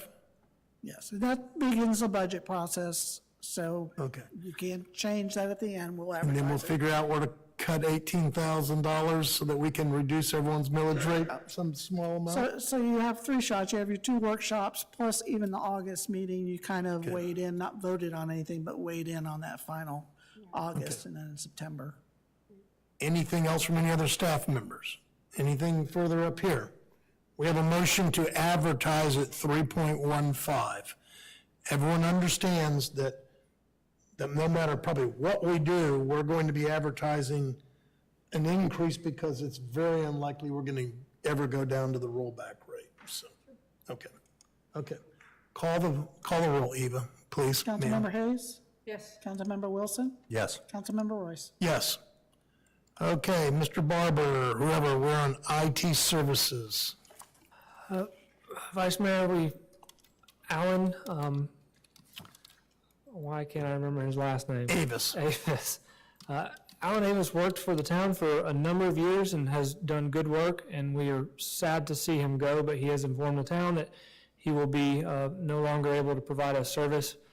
Since then, I have gone out and contacted some of the other businesses, larger businesses in town, and asked who they were using. VC3 and IT Voice were used by some other businesses in town, and Trusted Technologies is owned by Bart Ritchie, who is also a local. We went out to request for proposals. These are the 3 received back. At this point in time, I think I would recommend to council of entering into contract with Trusted Technologies at $1,500 a month with an amendment. He does on-call work a lot, and I don't know that he has worked for the school board, tax collector, some of these sheriff's department. He's worked for some of these agencies, but as I think a full-time employee. So he has now gone on his own, done his own business. He doesn't have a lot of contractual work. I want to have him amend his contract to be $1,500 a month for a certain amount of hours. I think it was 15 to 20 hours he said he based it on. And then anything over that he will be able to bill the town. And I'd like to do that so that he provides us good service and doesn't get disheartened if we have to use him a lot in 1 month. I think that's a fair thing. And that would still have us, the last few years, Alan has not been billing us like he could, I think due to some life circumstances, but normally he would bill us anywhere from $20,000, $30,000 a year. And I think with Bart's time, we'd be in that same range. So at this time, it's my recommendation to enter into contract with Trusted Technologies and see how that goes. So if that bought us up to 20 hours a month, then that would be $75 an hour, and we just have, that you could bill additional time at $75 an hour? Right.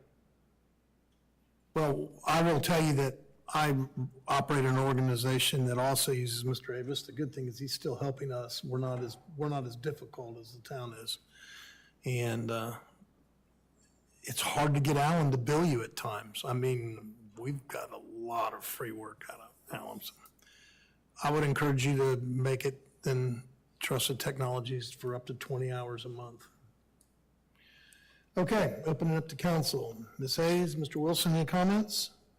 Mr. Harris, have you had a chance to look at this agreement? No, ma'am. Probably you Same should. issues. Okay, I think we should. We could approve contingent upon Mr. Harris looking at the agreement. So your motion is that we got a contract with Trusted Technologies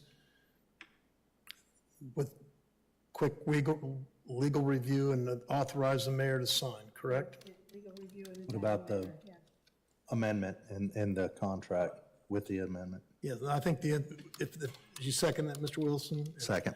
I take it then, Mr. Barber, the question would be, you'll finalize the agreement, get it to Mr. Harris for review. We're gonna buy up to 20 hours a month at $1,500 and then additional hours after that billed at $75 an hour, right? I don't know the exact hourly rate, but I think it's 15 to 20 hours. So just give us Okay. some leeway to negotiate with that with him. It's reasonable regardless which way you look at it. Okay. Okay, everyone comfortable with the motion and the second? Any comments from the public? Any comments from other staff members? Seeing none, call the roll, please, Ms. Councilmember Hayes? Yes. Councilmember Wilson? Yes. Councilmember Royce? Yes. Okay, Florida Clean Waters Way Act, I'll turn it over to either Bert or Joe. Which one of you wants to go first? I think we're going to tag team this one. I'll go first. The town received correspondence from DEP informing us of this new Clean Waterways Act, and we're still in the process of understanding exactly what it is and what it's going to require the town to do.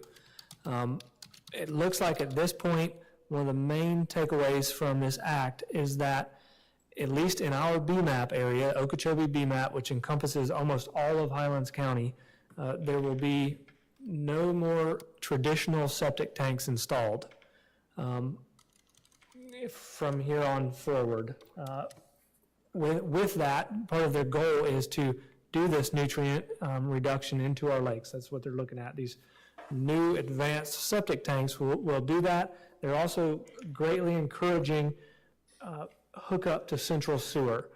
As part of that, they're going to require the town to come up with a plan. I guess they're calling it a remediation plan as to how we're going to remediate septic tanks within our either municipality, service area. Some of these things we don't have hashed out. Bert and I have gone back and forth. We need to understand a little bit what it requires some more. I'm of the opinion we'll probably have to get some consultants' help in order to put together this report to provide DEP. Bert thinks we might can do it ourselves. We're saying all that to introduce this to you and talk about it some, and talk about what it means also with our current projects. So I will say, with this coming out, I think it is good, and the town has been ahead of the ball in what we were doing with the septic to sewer conversion grants and trying to clean up our lakes. So I don't think we have any adverse effects from this because the town has been proactive. But there probably will be some work to be done, and maybe some coordination with the county as this all moves forward and we understand what it looks like a little bit better. Bert? I adopt everything the town administrator said is true. Looking at this is information only at this point. The document that's on your screen right now is one that I copied from the FDEP summary that's sent around to us. Rather than me trying to reinvent the wheel, I stole their wheel. So that is where it says attached items, and then you get a summary. Whoever's running it, would you scroll to the next page or keep scrolling? Stop right there. Diana Turner is the contact that at least I've been using with DEP. I wanted to put that in so the public would have that as well. Keep scrolling. This is the final order entered by the department interpreting the act. You'll see subparagraph right there at the top, 403, that says that is the law, and then the final order is the agency's interpretation of the law. Keep scrolling if you would through that. You're welcome to read that. It tells you where they are heading. Like Joe said, this absolutely catches us. When I received this, I called independently of Joe, and I think Joe was following up as well, and talked to Diana, and actually had a conference call with one of the DEP folks out of Tallahassee and one out of St. Augustine. Keep scrolling to the next. And their point was we need to do two things. First, we have to respond to this final order. Keep going. That's it? Days. Yeah, within 30 days. One is to tell them, yes, we have a sewer plant, and yes, we have septic tanks. And that response was due today, so I took the liberty of responding. I meant to attach that. I thought it was. It's a 2-page response saying, yes, we've got both. And of course, what the regulatory persons that we're dealing with wanted to hear is we're designing the new advanced wastewater treatment facility to serve our community and service area. So they were big smiles about that. I don't know whether they knew of the grant, they didn't tip their hand, but they're wanting to hear, gee, your main sewer plant is converting to an advanced treatment. So that's underway, and Joe's got the Pannoni designing it, and we'll go to bid later this year, I think, for that construction at the state's expense. So our compliance is well underway. Part of that grant will then be used to connect other existing septic tanks into our wastewater treatment system to get them off of the existing tanks, because that's the second foot. The first deadline was tell them, yes, we're caught by it, we've raised our hand and said, yep. And the second is a plan to convert, and that is due February of the coming year, 24. And that plan is, we're gonna finish building the one they've agreed to pay for, and we're gonna start hooking folks up. The hookup is going to be the rub, and that is the cost. The good news, bad news is the new advanced treatment septic tank or septic system, they call them, I think, on-site systems still, advanced treatment, is gonna be a $15,000 to $20,000 widget itself that has to be engineered for each house or business. There you go. Where'd that come from? It's at the bottom, so your letter to them. So I used the letter to say, yes, we have both tanks and a system to continue to pitch for more grants. 2 grants in particular. One is to pay the hookup cost because it's going to be incredibly painful to encourage hookups sooner rather than later. And of course, that's kind of what the community needs to protect the lakes. And the other would be for more lines to hook up more folks. I think you'll find that a lot of Lake Placid is already on our system, and we've got a grant to, part of the $40 million grant is to hook in the south part of town, so we're serving the other main unserved area. There are a few others that will be addressed by the grant, like around Serena and Pearl.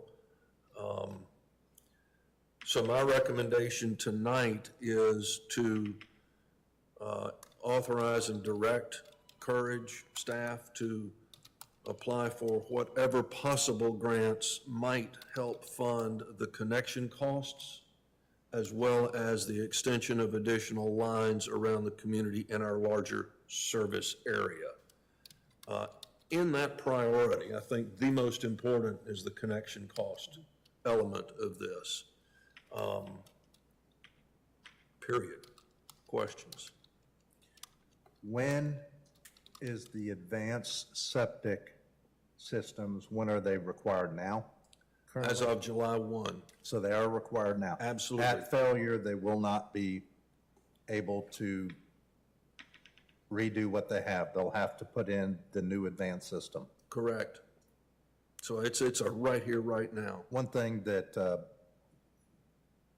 there is an annual inspection fee where you've got to have someone that's authorized to inspect them annually at a cost of $500 or $600 annually. So there's an ongoing inspection cost to those upgraded septic systems as well. Oh, yeah, it's going to be painful. And particularly if we can get help in paying the hookup, that will be a big deal. Yeah. If you've got the time and patience, I'd like to wade into another element. Okay. Ms. Hayes, any questions? Because I'm going to ask for consensus of the council. I'm good so far. Okay. I just want to make sure we have consensus that staff is encouraged, directed to seek grants, legislative budget requests, any mechanism they feel is appropriate to seek additional funds for hookups and additional lines. Is that Absolutely. okay? Okay. So we have full consensus. Is that good for you, Mr. Barber and Mr. Harris? Absolutely. Okay, continue on. Just want to make sure we got that on the record. Thank you. I haven't looked lately at what we have on our town website about this, but I would think this, maybe even this entire agenda package would go on the website so folks can see what is coming down the road, as well as an assurance that this council is doing everything we can to get funding to support hookups and make that as painless as possible. And if I might, and let's also have on our website, I've talked to Mr. Harris and Mr. Barber about this, but that we also have a map of the BMAP, because unfortunately, the public probably will not understand what a basin management action plan area is, and we need to spell it out, and there needs to be a map where it's very clear that all of us are in the BMAP area and all that. So, I mean, go ahead. and truly the good thing is we're 2 years ahead of the agency for a change in this project, getting ours built for compliance. The interesting question to me, if, Mr. Chairman, if Vice Mayor, if I could go into the issue of how we allocate capacity, or at least, do you think it's time to begin that discussion? I think we ought to at least have a conversation so all council understands that we may have to in the future make decisions about the allocation of capacity and costs associated with that. This is just to begin the discussion. No, I would not encourage a decision tonight because the world will change for us if we get a hookup grant. And everything shifts, makes it a lot easier. The state gave us 40 million. We bought and paid for a plant, almost paid for, that was supposed to do 250,000 gallons a day. Joe tells me it'll probably do 200. We're processing 120, 130,000 gallons a day. When we bring on the 29 plant and when we bring in Tomoka, our capacity is gone, zero. We've told the state, you know, give us 40 million bucks and we'll use it to hook up the rest of town and then start out around the lakes. And they've said, fine, here it is for your septic to sewer conversion. Personally, I think we've told them that's what we're going to use it for. Well, that serves your existing homeowners in Lake Placid area today, not the guy that moves here and builds a house next year. So I think we take advantage, and this serves our existing community, not our future community. They're going to have to write a very different check, particularly if we get hookup connections.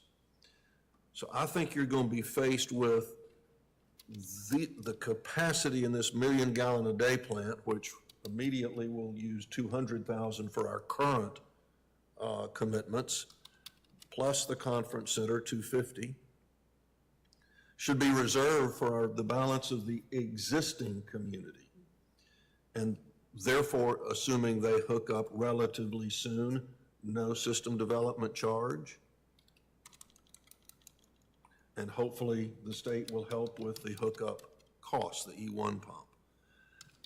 That begs the question of a hookup charge or system development for a new development or a new home. May or may not be the same. I think we'll have to set those fees. Right now, what's our system development charge, Joe? About 3,500 bucks? Yeah, 3,300, something like that. I think when you see, we don't know yet, but when you see the cost of the new system, the new sewage plant, that number could well double because that number represents the cost of the plant, you know, per gallon, what it costs to build a million-gallon plant, as well as the lines. Well, the lines will be in a lot of places, but the plant capacity will need to be expanded because we're committing to all these existing homes around the lakes. So I don't think I personally would not recommend committing to a new development, the existing capacity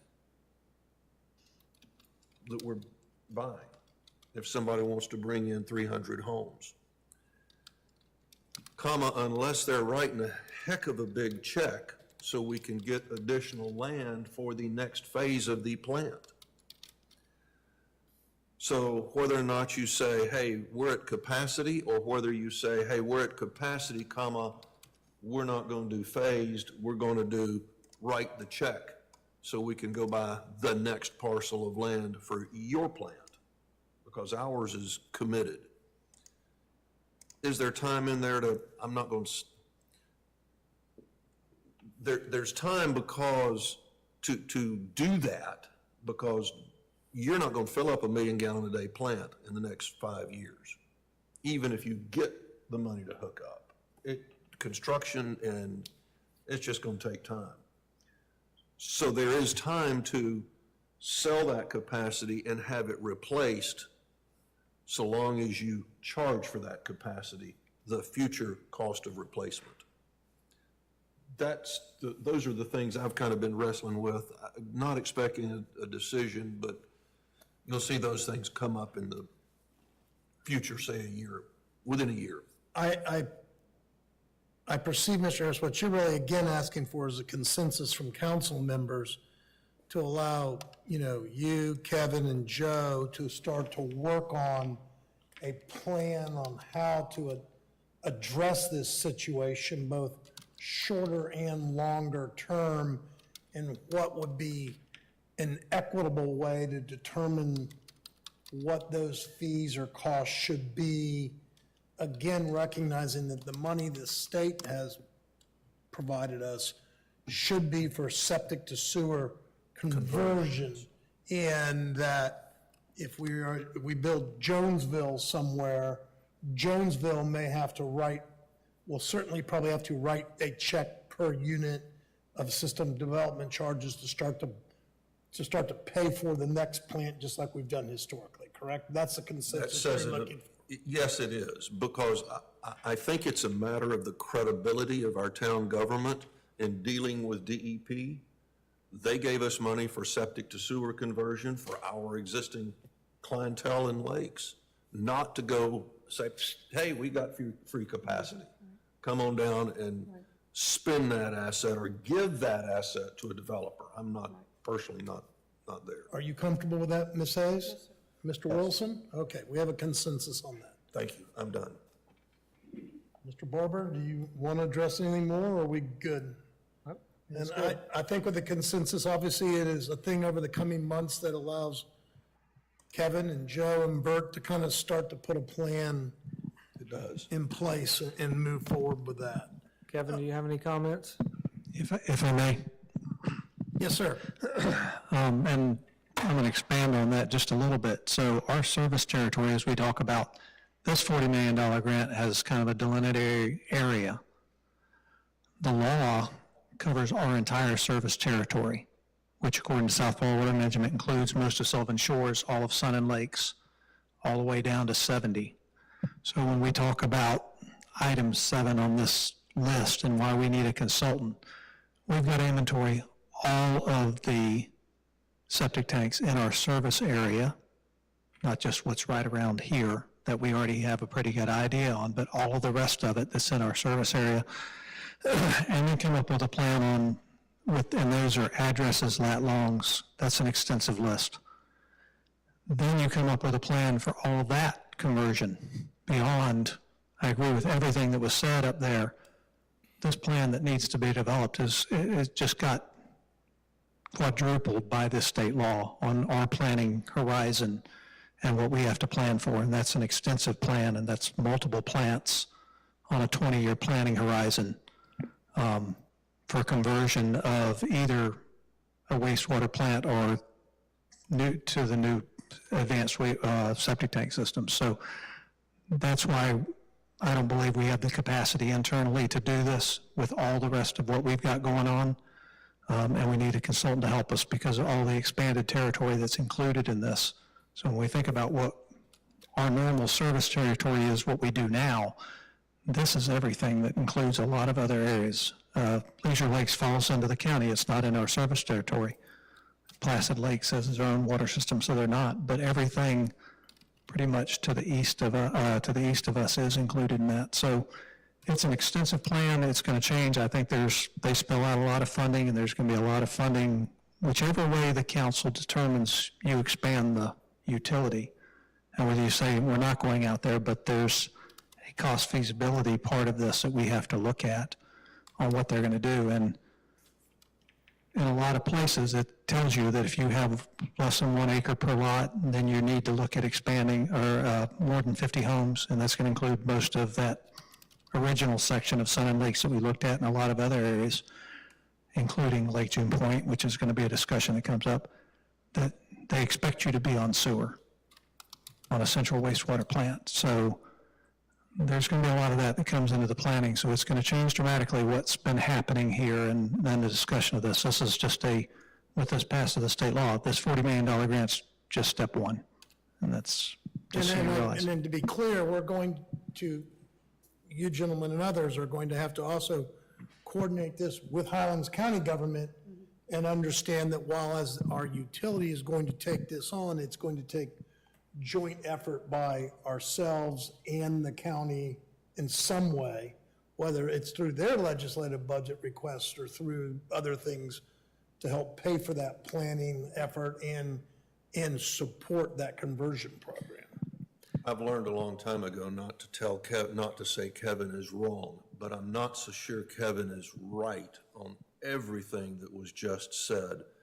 I agree we have an issue on what our sewer area is, but there's several definitions of sewer areas. I'm not aware of the one that you just referred to going well beyond our municipality and well beyond the LPRP, the Lake Placid Regional Plan. And maybe you've seen an area that I haven't, but I'd sure like to sit with you and Joe and let's figure that out. I know that there used to be a Chapter 180 area designated, but I've not seen the county change that. So that I agree is a good starting point, and I was hoping that we would partner with the county and maybe share some costs in the study. Period. Yeah, right here in the letter where it says department encourages counties and municipalities to file joint wastewater treatment plans where possible. So we need to try to coordinate this with the county. And Kevin's referencing, so our water supply plan has a very specific delineated area, which I think comes out of our comp plan of where we've said, but that's for our water supply plan. So, you know, I think that is a question we need to pose to DEP is what is your expected in your definition of service area? Because I don't know, I mean, I assumed it was the same thing you did, but Bert's calling that to question that they haven't specified exactly what it is. I don't know that they get to designate our service area, because that then gets down to, okay, who's running the lines and do we want to serve? For example, when we did our regional plan, we excluded the mega subdivisions, knowingly and intentionally.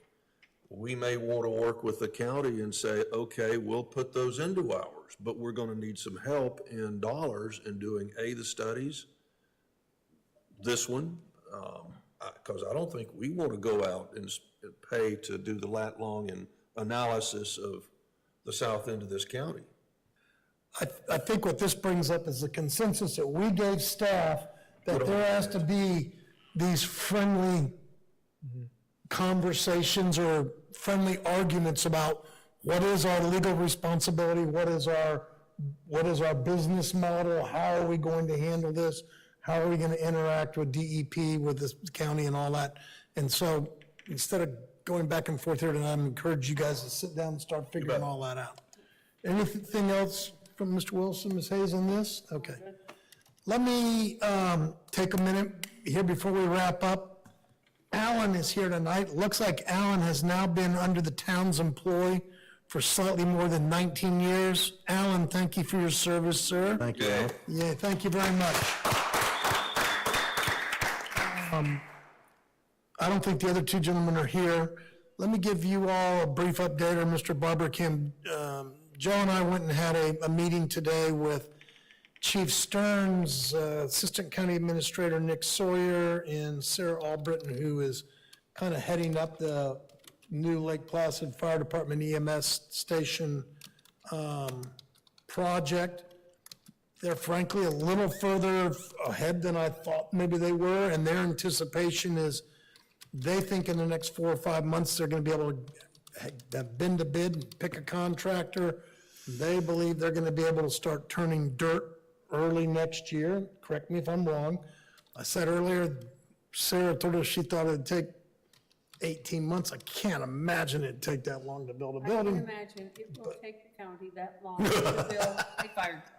And one of the things we talked about, and I've spoken with Mr. Barber and Mr. Harris and Mr. Nell about this, one of the things they have yet to do is they've got to get a survey, because they're going to have to do a land use, most likely a land use or certainly a PD zoning change through us in order to do this.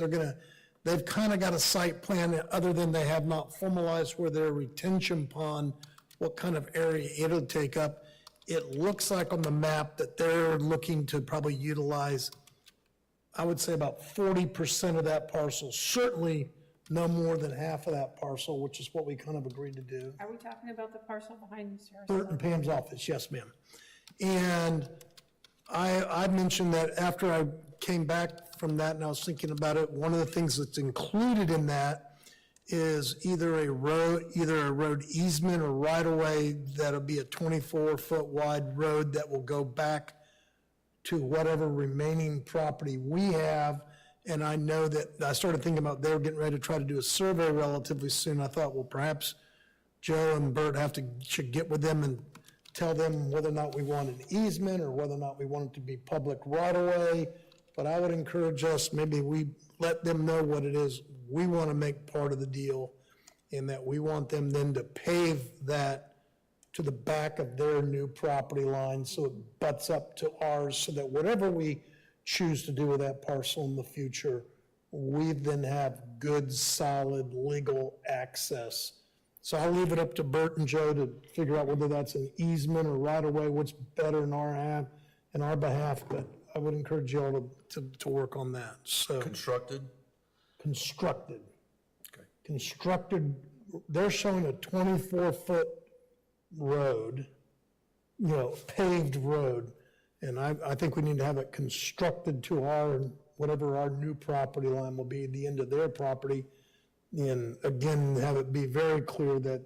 That's to remain open, and that is joint access, Correct. not fire truck parking. No, exactly. It's public, whatever mechanism is best for us, whether that's easement or right-of-way, that is, and they have all been very agreeable to that, always have been, they were again today, they understood that. I just thought, I'd hate for them to do a survey and then have to resurvey what the easement or right-of-way was, What's the construction materials? It is, their intention today, and they're gonna go through the PD process, and I'm sorry, Dana was on the call too, I apologize for forgetting about you, Dana. Joe and I were there in person, Dana joined electronically, but they're going to build a block building with stucco, and there, right now, it's looking like it is going to be a shingle roof or metal, but again, going through we explained to them that going through the PD process, there could be opportunities for them to ask for a few allowances, and we may require a few things. And so they didn't, I don't think, kind of knew that was the process we were going to go through, but we talked about that. The only metal would be, I think they're going to ask to be allowed, they have some very nice metal or aluminum thing that's mounted on one wall that says Station 36, but I mean, it was an architecturally pleasing metal thing.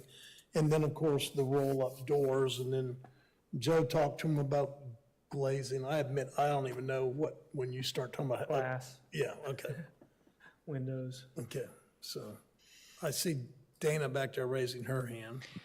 Yeah, I just wanted to add to that. I did get some feedback from Ms. Albritton after our meeting today that they originally had not planned for the PD in their scope of work. So I just want to let council know we'll be working with them really closely to process that PD as best we can without generating additional expenses. So I want to try to move forward using the plans that they come up with without having to make them generate other plans. So I'm just saying, we got some more feedback about that, and we're going to work with them in that respect. And we reminded them during that meeting that we had, per our grant of property to him, had waived a number of fees, system development fees, connection fees, and I know Joe said a million times, we're trying to be very, very helpful and move forward, and I know they want to move forward. They're obviously concerned about budget viability, but, so, anyways, they are moving forward. I know it doesn't seem like they're moving forward, but they are moving forward. Like moving the rock. I have a question. What was the date that we agreed to convey the whole entire property before we actually did? I want to know that date that we agreed to convey it, and then it was actually conveyed before we took it back. I'm just curious to see how long this process has drug on. How many years? Years. 5 or 6 years. I want to know the date. If you could look that up for me, Ms. Eva. Now, let me say, since we're doing the public record, I mean, we at one time were willing to give them the whole property. They then said our architectural standards precluded them at the time from building that type of building. We worked with them to get across the street. They said basically $1 million worth of environmental concerns, put the kibosh on that. They're back there, and now it's cheaper to build a concrete block building than a metal building, apparently. So that's where we're at. I kind of personally would much rather see it have a metal roof than a thing, but I mean, I know they're trying to do the best they can, but just wanted to kind of give you that update. Any questions on that? Mr. Barber, is there anything else we need to talk about tonight? I don't think so. Okay, so for the good of the order, I'll start with Mr. Wilson. Anything? Thank you. Ms. Hayes? Good. Okay, is there any staff members we haven't let speak tonight that want to say anything? Chief, you're the only senior staff member, I think, that's... I am good. Okay. Mr. Harris, anything else? You don't get to talk anymore. You're done. Okay. I saw you yawn. Okay, well, I will remind those of you that are here that the schedule, our next meeting will actually be on August the 3rd, a budget workshop on August the 3rd. Then we'll meet our regular meeting August the 7th. Hopefully the mayor, Mr. Sapp, will be back for those. We'll then have a budget workshop on Thursday, August the 10th, if needed. And then we'll have a regular town council meeting on August the 14th. 14th, I got LPA in there, so two budget workshops, then regular town council on August the 14th. Anything else that needs to come before us? We stand adjourned. Thank you all.